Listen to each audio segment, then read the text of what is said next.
Acompanhar e estimular o desenvolvimento das crianças é investir em um futuro melhor. Isso pode mudar um país, sabia? Estudos mostram que situações de risco social, como subnutrição, pobreza, violência, além, é claro, da educação inadequada, acabam impactando diretamente na economia do país. Por isso, preparamos uma matéria que, a meu ver, acredito que na de todos vocês, é importantíssima para mostrar por que devemos investir na primeira infância. Investir nos primeiros 5 anos das crianças pode garantir incremento de até 60% à renda da população, reduzir problemas de baixa escolaridade, violência e até mortalidade infantil. Para entender por que investir na primeira infância pode mudar o país, nós estamos recebendo a psicopedagoga Raquel Rabelo. Tudo bom, doutora? Tudo bem. Por que, doutora, nos últimos anos estão se falando muito mais em primeira infância? Por que esse assunto vem ganhando tanto foco? Então, a gente tem visto hoje um desenvolvimento das neurociências de uma forma geral, conduzindo a esse pensamento, né? Ela mostra pra gente o desenvolvimento cerebral, o processo de mielinização. Então, as contribuições, tanto na área da educação quanto na área da saúde, elas fazem com que essas áreas se voltem mais para a primeira infância, né? É capacitar esse indivíduo para uma formação de base para que ele possa se desenvolver de forma plena. Então, do ponto de vista de políticas públicas, é claro que os governos querem fazer esse investimento, porque cada nação quer ter um povo desenvolvido, capacitado, para se destacar dentro do mundo globalizado que a gente tem. Então, quando é que a gente percebe isso? Quando a gente volta e olha para essa primeira infância, né? E quais são os estímulos para que as crianças atinjam o seu pleno potencial cognitivo? Pensando nessa faixa etária, a gente precisa proporcionar a essa criança, primeiramente, um ambiente seguro, um ambiente adequado, que ela possa desenvolver as brincadeiras, os jogos simbólicos, as representações de mundo. É o momento que ela vai estar internalizando, através da perspectiva infantil, como é que o mundo adulto funciona, para ela internalizar e, a partir disso, ela conseguir compreender. E quais são os fatores que impedem esse desenvolvimento?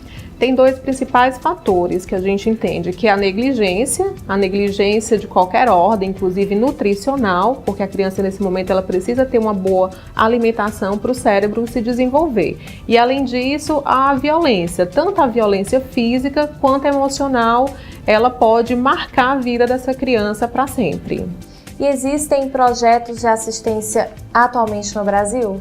Não, o Brasil ele ainda está maturando isso, né? Os políticos eles ainda estão pensando nessa primeira infância, até porque é algo ainda muito recente, que voltou-se o olhar para a primeira infância, de como ela é importante, principalmente através das neurociências.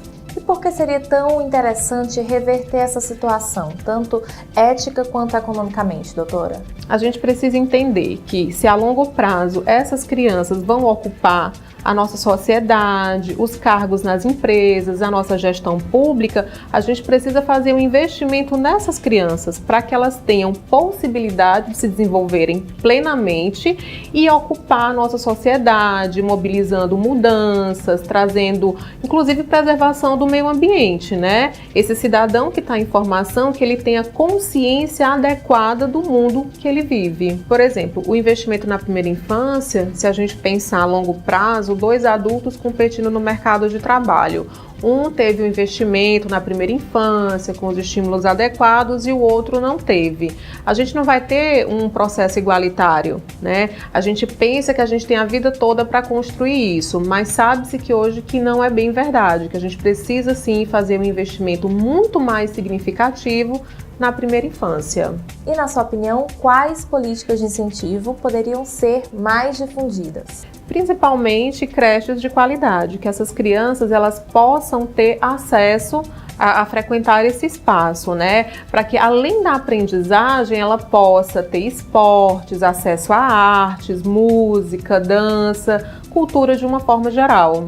Em contrapartida, se a gente não tem esse investimento, a gente vai ter exatamente o contrário. A gente não tem condições de deixar um legado de meio ambiente para as próximas gerações, a gente não vai ter uma sociedade justa, que é aquilo que a gente busca, e além do aumento da criminalidade. Como é que você vê o futuro? Qual é a sua expectativa? É que a gente ainda tem que pensar muito a longo prazo, né? Tem que ter um investimento maior em políticas públicas, a própria escola ela tem que refletir muito sobre o seu papel, a própria família. Como é que a gente pode estimular melhor a primeira infância, proporcionar a essas crianças experiências significativas para que a gente tenha uma sociedade mais justa, com qualidade de vida a longo prazo. Doutora Raquel, muitíssimo obrigada pelos esclarecimentos. Foi ótimo conversar com você.